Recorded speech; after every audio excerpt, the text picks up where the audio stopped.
السلام علیکم ورحمۃ اللہ وبرکاتہ۔ بسم اللہ الرحمن الرحیم، نحمدہ ونصلی علی رسول الکریم، اما بعد فقد قال اللہ تعالی فی القرآن المجید وَأَذِّن فِي النَّاسِ بِالْحَجِّ يَأْتُوكَ رِجَالًا وَعَلَى كُلِّ ضَامِرٍ يَأْتِينَ مِنْ كُلِّ فَجٍّ عَمِيقٍ۔ محترم بزرگوں، دوستو، آج جو شہاب والا جو ٹرینڈنگ میں چل رہا ہے مسئلہ کہ لوگوں میں ایک تو اختلافات پیدا ہو گئے کہ شہاب کا یہ عمل جو ہے وہ درست ہے یا نہیں درست ہے۔ لوگوں نے استفتاء شروع کر دیا ہے، مفتیان کرام سے مراجعات کی ہے، مسئلہ پوچھنا شروع کیا ہے کہ اس کے بارے میں ہماری رہنمائی فرمائیں، اور بہت سے لوگوں نے اپنی رائے قائم کر لی کہ یہ حرام ہے یا بدعت ہے یا غلط ہے، اور بہت سے لوگوں نے اس کو بہت زیادہ اوپر چڑھا دیا کہ بہت اچھا کام ہے۔ تو ہم کیا کریں؟ اس میں بہت سے لوگ الجھ رہے ہیں۔ تو مختصر سی بات میں آپ کے سامنے کچھ چیزیں پیش کروں گا جن کو سامنے رکھ کر کے آپ نے تعین کرنا ہے کہ آپ کو اسے کیا سمجھنا ہے، اس عمل کو کیا سمجھنا ہے۔ اولاً تو جو آیت میں نے تلاوت کی اس میں اللہ نے قرآن کریم میں ارشاد فرمایا، ابراہیم علیہ السلام سے کہا تھا کہ آپ لوگوں میں ندا دیجئے، وہ لوگ آپ کے پاس پیدل بھی آئیں گے اور اونٹنیوں پر بھی آئیں گے۔ تو پیدل آنے سے یہ پتہ چلتا ہے کہ، اور اس میں کوئی قید نہیں لگائی گئی تھی، تو اس میں بہرحال پیدل جانے کی اجازت ہے۔ لیکن کیا پیدل انسان مطلق جا سکتا ہے، اور جاتے وقت اس پیدل جانے کو کیا سمجھے گا؟ اس کے اوپر تھوڑی سی تشریح ہے، تفصیل ہے۔ اگر انسان پیدل جانے کے لیے صرف جواز کے لیے جو شرائط ہیں وہ چند ہیں، وہ یہ ہے، ایک تو پیدل جانا یہ ذہن میں رکھیں نہ تو سنت ہے، نہ ہی فرض ہے، نہ واجب ہے، اور اگر آپ کے پاس سواری کا خرچ نہیں ہے تو آپ کے اوپر حج ہی فرض نہیں ہے، راجح قول یہی ہے۔ لیکن اگر کوئی پیدل جانا چاہے تو پھر جواز کا حق اس کے لیے نکلتا ہے، لیکن اس کے اندر شرائط ہیں چند۔ اولاً تو کہ راستے سے مامون ہو اور تمام چیزوں کی سہولیات ہوں۔ راستہ جو طے کرے گا وہ اپنے پیسوں پر پورا طے کرے گا، دوسروں پہ بوجھ نہیں بنے گا، اور اپنے گھر والوں کو کسی مشقت میں نہیں ڈالے گا۔ جب تک کے لیے وہ جا رہا ہے وہ گھر والوں کے لیے پورا انتظام ہونا چاہیے، رہنے کھانے کا، ان کو پریشانی نہ ہو، اور مزید جان کا خطرہ نہ ہو۔ اگر اسے ذرا بھی شک ہے کہ جان کا خطرہ ہو سکتا ہے تو پھر جائز نہیں ہے جانا، سمجھ گئے نا؟ کیونکہ جو دو حدیثیں پیش کی جاتی ہیں، ایک تو مشکات کی اور ایک صحیح بخاری کی حدیث ہے، ایک میں ایک عورت کا مسئلہ ہے، ایک میں ایک بوڑھے آدمی کا ہے، جہاں اللہ کے رسول نے ان دونوں کو منع کیا کہ پیدل حج کرنے سے ان کو منع کرو، کہو کہ سواری پہ حج کریں۔ یہ دونوں حدیثیں ہیں، آپ دیکھ لیں۔ اس کو دلیل لوگ بناتے ہیں کہ پیدل حج کرنا جائز نہیں ہے۔ ایسا نہیں ہے، پیدل حج کرنا جائز ہے، حرام کا فتویٰ نہیں ہے، نہ کوئی کہہ سکتا ہے کہ حرام ہے، کوئی بھی نہیں کہہ سکتا کہ حرام ہے۔ ہاں البتہ جواز کے سب قائل ہیں، لیکن افضلیت کے قائل نہیں ہیں۔ افضل نہیں ہے پیدل حج کرنا، کیونکہ اس میں جان بوجھ کر بلا وجہ اپنی جان کو مشقت میں ڈالنا ہے۔ لیکن اگر کوئی شخص صرف اس وجہ سے پیدل حج کر رہا ہے کہ وہ اپنے نفس کو مقہور کرے، یعنی اپنے نفس پر غالب آ جائے، اپنے نفس کو کچل ڈالے، اس وجہ سے کہ میں اللہ کے زیادہ قریب ہو سکوں، یہ تمام تر وجوہات ہیں جو محض اس کا جو ارادہ ہو، وہ محض جو ہے وہ ثواب کی نیت ہو اور محض خلوص ہو، صرف نام و نمود اور دکھاوا اور ریا نہ ہو، تب تو اس کے لیے جواز نکلتا ہے، سنت یا افضل نہیں، جواز نکلتا ہے۔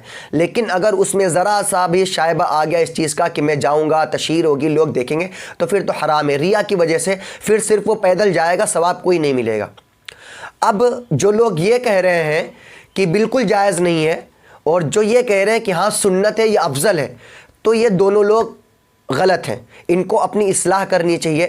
ایک حدیث اور بھی ہے جس میں پتہ چلتا ہے، یہ حدیث دیکھ لیں آپ، مسند البزار کی بھی حدیث ہے، اس میں دیکھ لیں، اس میں لکھا ہے کہ جو شخص پیدل حج کرے گا اللہ اس کو حرم کی نیکیوں کے برابر جو ہے بدل عطا کرے گا، نیکی عطا کرے گا۔ تو یہ ان لوگوں کے لیے جو مکہ کے قرب و جوار کے ہوں، اطراف کے لوگ ہوں، یہ وہ لوگ ہیں جن کے لیے یہ حدیث ہے غالباً۔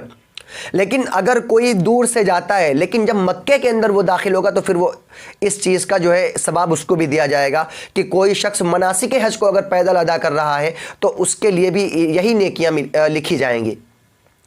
اب مسئلہ یہ ہے کہ مفتیان کرام سے لوگ مسئلہ زبردستی پوچھ رہے ہیں، ان کو مجبور کر رہے ہیں بولنے پر، جیسا کہ مفتی وسیم صاحب نے بعض چیزوں کو کہہ دیا کہ بدعت ہے، تو انہوں نے بدعت جب کہا تو لوگ ان کے اوپر بھڑک گئے کہ آپ نے بدعت کیوں کہا؟ تو انہوں نے اس فعل کو بدعت نہیں کہا، لیکن اس فعل کی وجہ سے جو لوگ اس کو اپنی شہرت کا ذریعہ بنا رہے، لوگ اس کو مذاق بنا رہے، پھول چڑھائے جا رہے ہیں، راستوں میں پھول بچھائے جا رہے ہیں، اور اسی طرح عورتیں پھول چڑھائے رہے ہیں، تو یہ سب حرام کام ہے۔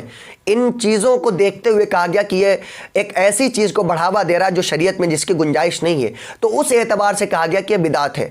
تو آپ لوگ یہ ضرور سمجھیں کہ اس طرح کا فعل انجام دینا کہ جو شریعت میں واجہ نہ ہو، صرف جائز ہو، تو ایسے فعل کو انجام دینے سے جو ہے پرہیز کرنا چاہیے، خاص طور پہ جب وہ فعل متعارف نہ ہو، لوگ ایسا کرتے نہ ہو۔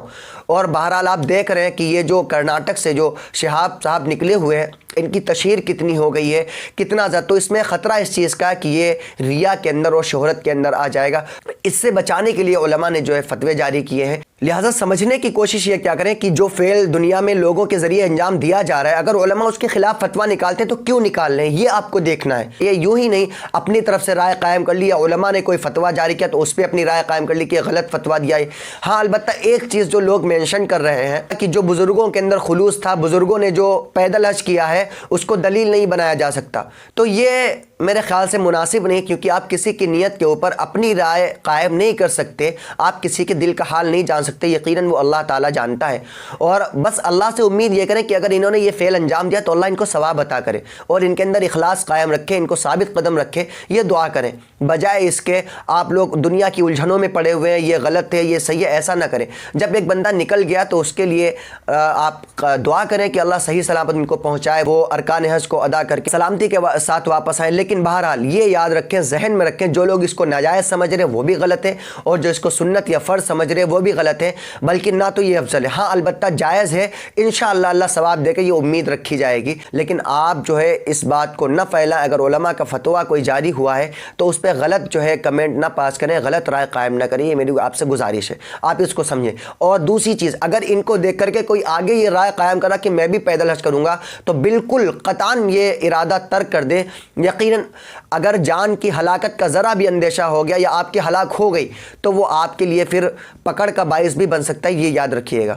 تو جواز صرف اس کے لیے جو بالکل مامون ہو، ہر اعتبار سے اس کو سہولیات ہوں، جانے کے لیے کہ کوئی پریشانی نہیں ہوگی، مناسک حج کو جو ہے بہت اچھے سے ادا کر سکتا ہے، اس کے لیے جائز ہے۔ ہر آدمی اگر یہ ارادہ کر لے میں پیدل حج کروں گا تو پھر یہ درست نہیں ہے، یہ بالکل غلط چیز ہے۔ اسی لیے علماء نے فتویٰ جاری کیا تاکہ آگے ایسا لوگ قدم نہ اٹھائیں، صرف اس وجہ سے، کیونکہ ظاہر ہے صرف جواز ہے، استحباب نہیں، افضلیت نہیں، سنت نہیں، فرض نہیں، واجب نہیں، تو نہ کریں ایسا۔